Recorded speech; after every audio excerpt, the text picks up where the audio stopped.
Bab 195, Sebuah Kitab Pedang. Qiao Yazhu datang ke wilayah Jinling bersama Sui Shan dan Mu dan bukan untuk berjalan-jalan atau bersantai menikmati alam. Tujuan mereka memang penting, namun tak mendesak. Apalagi setelah muncul ancaman besar bernama kakek tua banci alias Kuil Walauzu, situasi berubah drastis. Karena alasan itu, Qiao Yazhu tak berani lagi membiarkan Wei Yi bepergian sendirian. Ia pun memutuskan untuk ikut mengantarnya kembali ke sekta Overlord bersama rombongan. Perjalanan naik kapal memakan waktu sekitar 5 atau 6 hari menyusuri sungai. Setelahnya, mereka turun di dermaga dan melanjutkan perjalanan darat dengan menunggang kuda selama 1 atau 2 hari. Dengan rute ini, mereka bisa sampai di markas Overlord dengan selamat. Perjalanan ini bisa dibilang cukup ideal, tidak terlalu singkat, tapi juga tak terlalu panjang.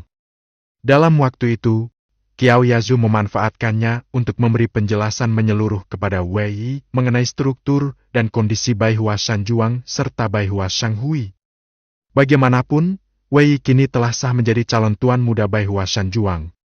Jika suatu hari ia benar-benar harus memikul tanggung jawab penuh sebagai pemimpin, namun tidak tahu apa-apa, itu jelas akan sangat membahayakan seluruh organisasi. Selain menjelaskan soal urusan internal dan eksternal, Qiao Yazhu juga berbincang banyak dengan Wei Yi tentang dunia seni bela diri dan berbagai hal lain. Wei Yi pun tak menyia-nyiakan kesempatan ini, ia bertanya banyak tentang teknik kultivasi dan seni bertarung. Sebagai ahli kelas Wuzong, Qiao Yazhu tentu punya kapasitas untuk membimbing. Nasihat dan arahan yang ia berikan selama perjalanan memberi banyak pencerahan dan manfaat bagi Wei Yi. Adapun Mu dan Sui Shan, mereka beberapa kali menantang Wei Yi untuk berlatih bersama. Namun hasilnya, mereka justru kalah telak dan pulang dengan muka masam. Mereka berdua memang baru saja menembus tahap awal Wuang Raja Bela Diri, tetapi tetap saja, sebagai tokoh kuat kelas Wuang, mereka tetap merasa kehilangan muka karena tak mampu menandingi Wei Yi yang hanya berada di level Wuling Roh Bela Diri. Kekalahan ini bukan karena mereka lemah, tapi karena Wei Yi telah menguasai teknik Ying Xing Ying Shibafa 18 jurus bayangan elang hingga hampir ke tingkat puncak LV29. Kecepatan tubuhnya kini sudah melonjak drastis. Bahkan jika ia bertarung total, bukan hanya dua gadis itu, bahkan Lu Gonggong sendiri belum tentu bisa menandingi kecepatannya. Teknik gerakmu sudah sangat matang. Hanya saja, tingkat kultivasimu masih sedikit tertinggal. Ujar Qiao Yazhu sambil mengangguk puas setelah melihat Wei Yi berlatih. Kalau suatu hari kau berhasil naik level, aku rasa di antara para petarung setingkat, hampir tak ada yang bisa menandingimu. Bahkan jika harus berhadapan dengan Kuil Walauzu, kau masih punya peluang untuk lolos hidup-hidup. Nada pujiannya tulus dan dalam. Ia benar-benar terkesan pada bakat pemuda ini. Sebagai seseorang yang sudah mencapai tingkat Wuzong di usia muda, Qiao Yazhu tahu betul bagaimana sulitnya jalur kultivasi. Ia sendiri sudah termasuk di antara para jenius yang langka. Namun melihat kemajuan dan bakat Wei Yi, ia harus mengakui dalam hati. Bisa jadi, bocah ini bahkan lebih berbakat dariku. Hari demi hari berlalu tanpa terasa. 7 hari kemudian, tepat saat matahari tengah berada di puncak langit, rombongan mereka akhirnya tiba di sebuah kota kecil di kaki gunung, wilayah luar sekta Overlord. Sampai sini saja ya, kata Wei Yi sambil menahan tali kendalinya. Daerah ini sudah termasuk wilayah kekuasaan sekta Overlord, dan sangat jarang ada pihak berani membuat keributan di tempat ini. Bahkan orang-orang dari pihak kerajaan pun tak berani sembarangan masuk ke sini. Identitas Qiao Yazhu yang rumit dan misterius membuat Wei Yi enggan membiarkannya terus ikut masuk ke dalam. Baginya, cukup sampai sini. Tak perlu mengambil risiko. Qiao Yazhu tidak membantah. Ia hanya mengangguk pelan dan memberi isyarat pada yang lain untuk berhenti. Aku takkan banyak berkata. Aku percaya kau bisa menangani semua ini dengan baik. Jika kau menghadapi kesulitan, hubungi aku. Sama seperti katamu, siapapun yang berani mengusikmu, aku akan bantu kau membantai mereka sampai habis. Nada bicaranya tenang, namun di balik mata bening itu, terlihat kilatan dingin seperti pisau terhunus. Jangan tertipu oleh sikap lembut dan wajah anggun Qiao Yazhu. Di baliknya tersembunyi reputasi sebagai pemimpin tanpa belas kasih. Di Baiwa Sanjuang, di Baiwa Shanghui, bahkan di kalangan aliran sesat, dia dikenal sebagai wanita berdarah dingin yang telah membantai puluhan, mungkin ratusan petarung. Bahkan tak sedikit dari mereka adalah tokoh papan atas. Contohnya Lu Gonggong, jika bukan karena kuil Walaozu datang menyelamatkan, lelaki banci itu mungkin sudah lama mati di tangannya. Kuil Walaozu sendiri hanya mau mundur dengan tenang bukan karena takut, tapi karena tahu reputasi Qiao Yazhu bukan main-main. Bukan orang yang bisa diajak main api sembarangan. Kalau ada yang cari perkara, sudah pasti aku bakal panggil kau. Toh, kau kan kakakku. Ucap Wei Yi sambil berkedip jahil. Qiao Yazhu hanya tertawa kecil sambil menggeleng pelan. Dasar bocah tengil, yang penting kamu ingat saja itu. Setelah berpikir sejenak, Qiao Yazhu pun mengangkat tangan ke pinggang dan mengeluarkan sesuatu dari dalam cincin penyimpanan miliknya. Sebuah kitab kuno bersampul lusuh. Ia menyerahkannya langsung ke tangan Wei Yi. Aku tahu kau menyukai ilmu pedang. Sayangnya, aku kurang ahli di bidang itu. Kitab ini aku temukan secara tak sengaja saat berada di negeri Lu. Menurutku, ini salah satu kitab terbaik yang kumiliki. Namun ia mengerutkan kening dan memperingatkan serius. Tapi, kitab ini agak gelap. Banyak orang yang mencoba mempelajarinya, akhirnya malah terganggu pikirannya. Aku serahkan ini padamu. Bacalah dulu, baru putuskan apakah akan kau latih atau tidak. Jika terasa ada pengaruh negatif, jangan sekali-kali memaksakan diri. Wajahnya serius. Tidak seperti biasanya. Wei Yi menerima kitab itu, membalik beberapa halaman, lalu membaca judulnya pelan. Pedang Malam Kelam. Ia terdiam sejenak, lalu tertawa kecil. Namanya kok, kedengarannya kayak ilmu murah kelas pinggir jalan ya?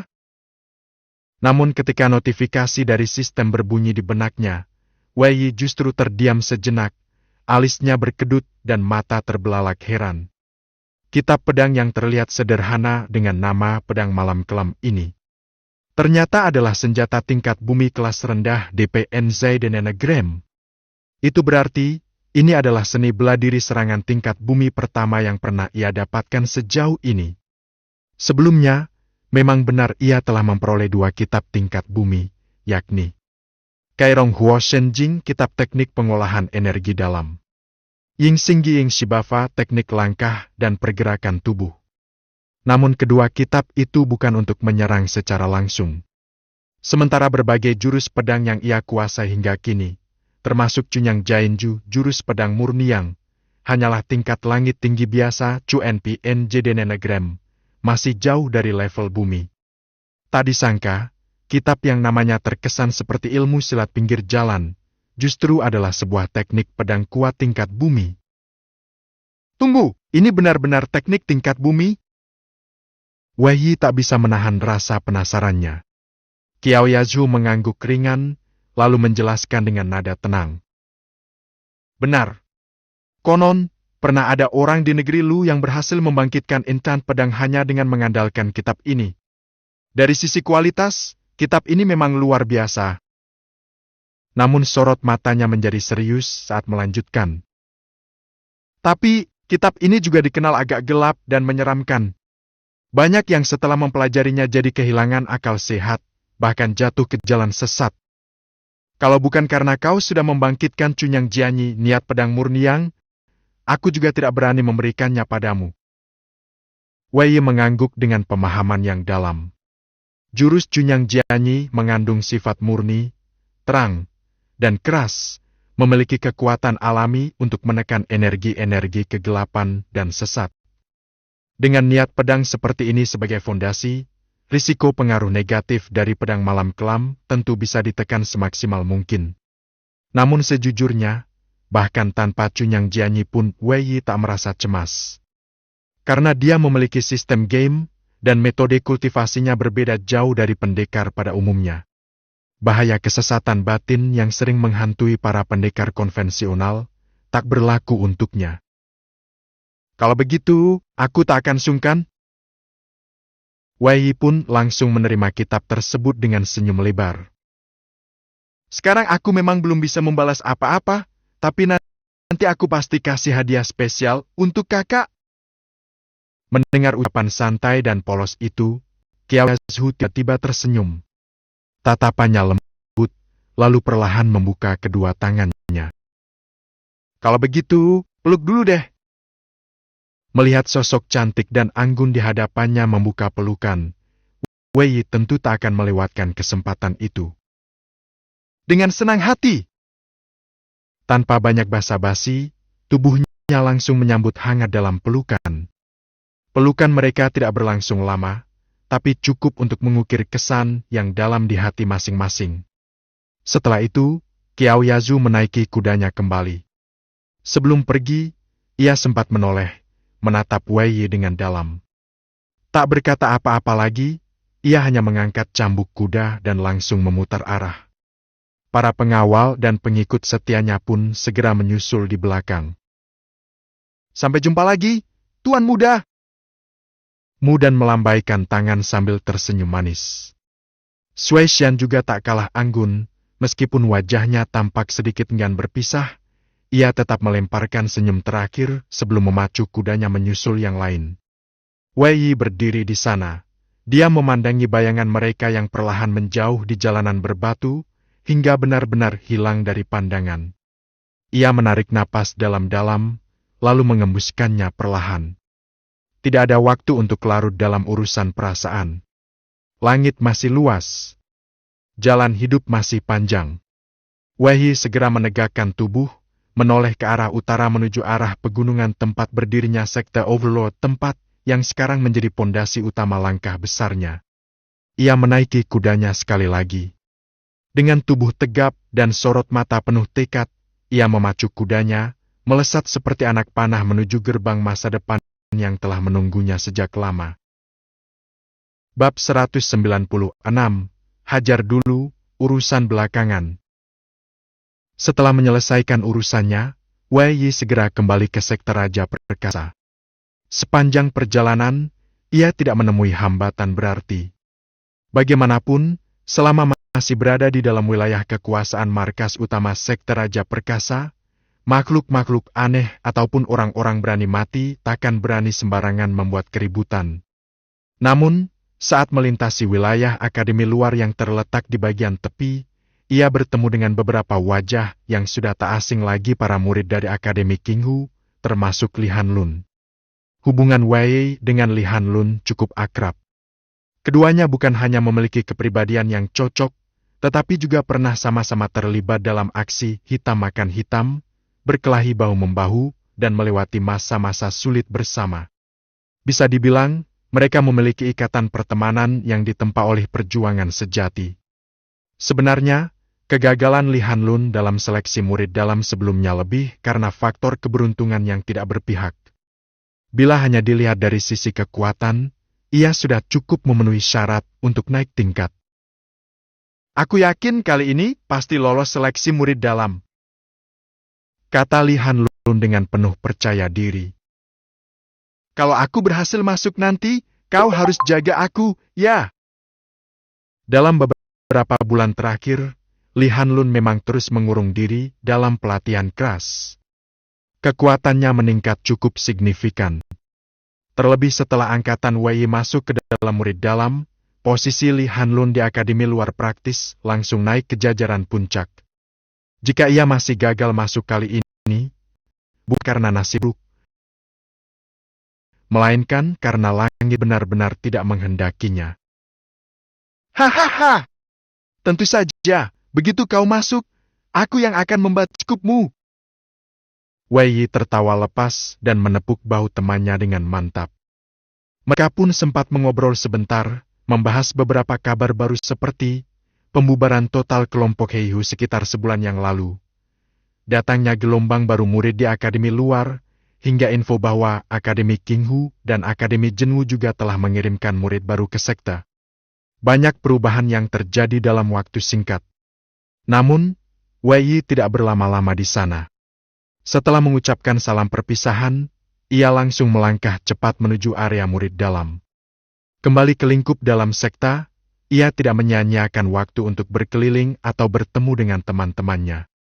Tujuan pertamanya jelas menuju Balai Penegakan Hukum. Misi menuju Kota Naga Hitam sebelumnya adalah perintah langsung dari Penatuaian. Kini setelah tugas itu rampung, sudah sepantasnya ia datang untuk memberi laporan. Lagi pula, kalau sudah memutuskan untuk bergantung pada pohon besar, maka sikap dan etika pun harus selaras. Namun, belum sempat bertemu dengan Penatuaian, ia lebih dulu bertemu dengan seseorang di depan Balai Penegakan Hukum, seseorang yang sangat dikenalnya. Yuan Bei. Wei Yi? Serunya. Wei Yi juga langsung menyadari keberadaannya. Pandangan mereka bertemu seperti dua musuh bebuyutan yang sudah saling mengincar sejak lama. Kalau biasanya pertemuan semacam ini akan memicu bara dendam yang membakar, kali ini Yuan Bei justru tampak gugup. Matanya memang masih menyimpan amarah, tetapi sorotnya lebih banyak diwarnai ketakutan dan rasa bersalah. Ia tahu betul, aksi pembunuhan terhadap Wei Yi di jalanan sebelumnya yang dilakukan oleh keluarga Sun adalah hasil dari informasi rahasia yang ia bocorkan secara diam-diam.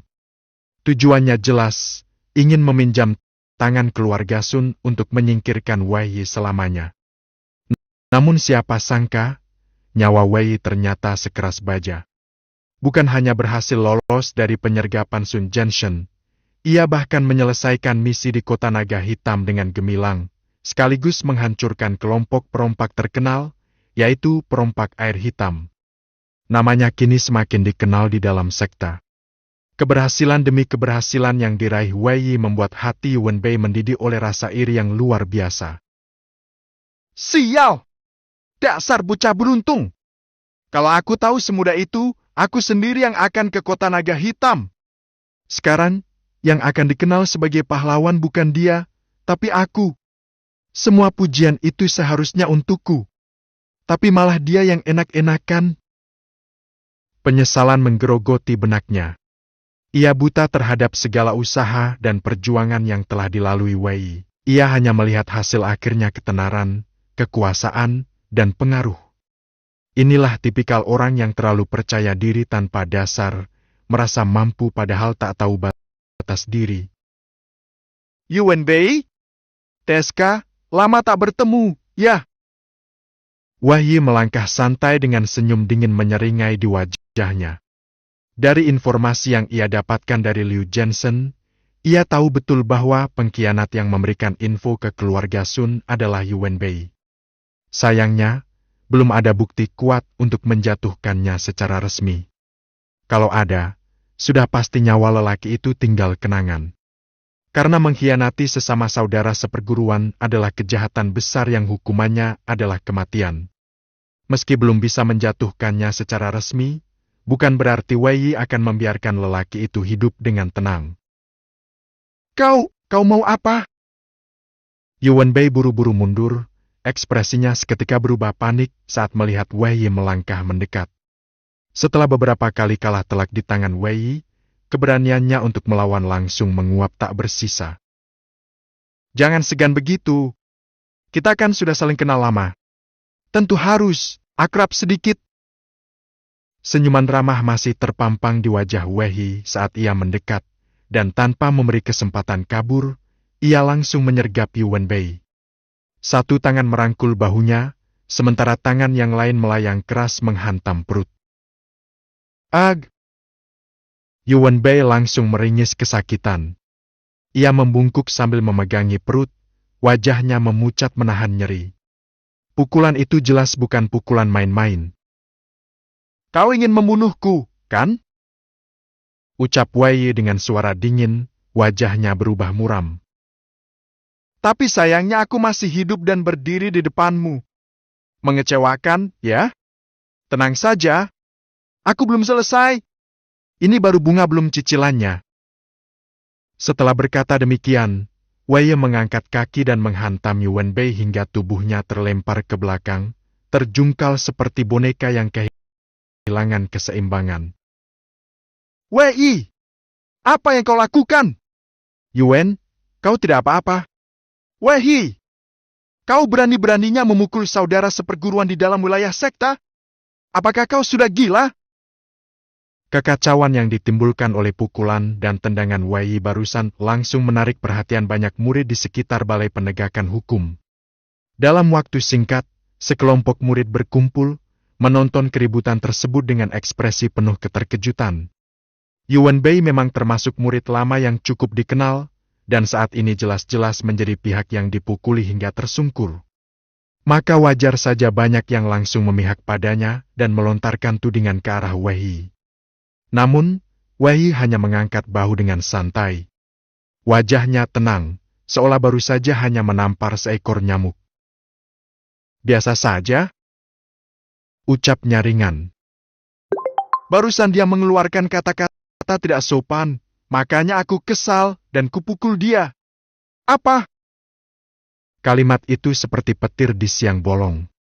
Para murid yang berkumpul mendadak terdiam. Mereka saling pandang, lalu serempak menoleh ke arah Yuan Bei. Tatapan mereka penuh pertanyaan.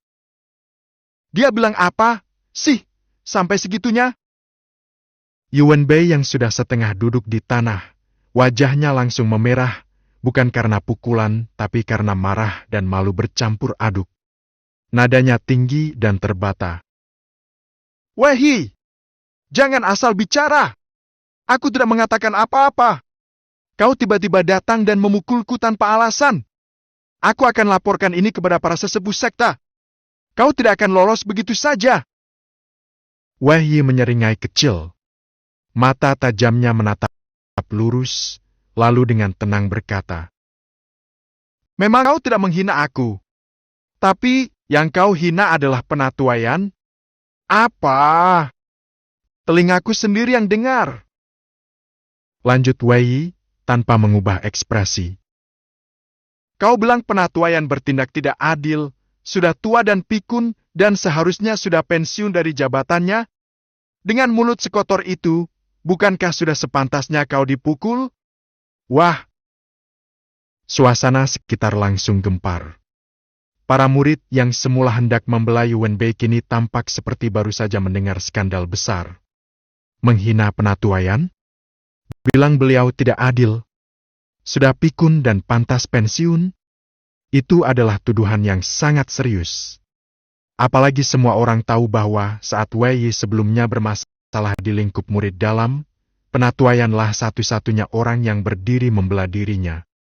Jadi, jika benar Yuan Bei mengucapkan kata-kata seperti itu, maka alasan Wei memukulnya menjadi cukup masuk akal. Tiba-tiba, jarak antara Yuan Bei dan kerumunan langsung bertambah. Semua orang seperti refleks mundur setapak dua tapak, takut terlibat dan diseret-seret karena membela orang yang salah. Kau mengada-ada! Yuan Bei benar-benar sudah hampir meledak. Aku tidak bilang apapun. Aku bersumpah atas langit dan bumi kalau aku tak pernah menghina penatuaian. Ia nyaris menangis karena frustrasi. Jika sampai kabar ini masuk ke telinga penatuaian, dan dianggap benar, reputasinya bisa hancur total. Bahkan bisa mendapat hukuman berat atau terbuang dari sekte. Namun belum sempat ia lanjut membela diri, sebuah suara berat dan penuh wibawa tiba-tiba menyela. Apa yang sedang terjadi di sini? Suasana langsung berubah. Semua murid yang hadir spontan bungkam. Tidak ada satupun yang berani bersuara. Penatuaian datang. Langkahnya perlahan tapi mantap. Wajahnya tenang, tapi pancaran oranya membuat siapapun ingin langsung berlutut. Para murid, yang tak berani menutup-nutupi kejadian barusan, segera buka suara satu persatu, menjelaskan apa yang terjadi secara bergiliran. Meski kisah mereka berbeda-beda, satu hal yang pasti adalah Yuan Bei dipukul Wei, dan alasan Wei adalah karena ucapan penghinaan terhadap sang penatua. Setelah mendengar penjelasan itu dengan tenang, penatuaian mengangguk singkat, lalu memandang lurus ke arah Yuan Bei. Yuan Bei! Suaranya datar namun berat. Tugas membersihkan seluruh area balai penegakan hukum bulan ini, kuserahkan kepadamu. Apa? Wajah Yuan Bei langsung pucat pasi. Tangannya gemetar. Membersihkan seluruh balai penegakan hukum bukanlah pekerjaan ringan. Bangunannya besar, luas, dan terdiri dari banyak ruangan penting. Itu bukan hukuman kecil, itu sama saja dengan menghabiskan 1 bulan penuh tanpa bisa berlatih atau melakukan hal lain. Ia nyaris menangis. Penatua, saya? Ada keberatan? Penatua Yan menoleh sedikit, nada suaranya mengeras. Tidak, saya terima perintahnya. Yuan Bei langsung menunduk dalam-dalam.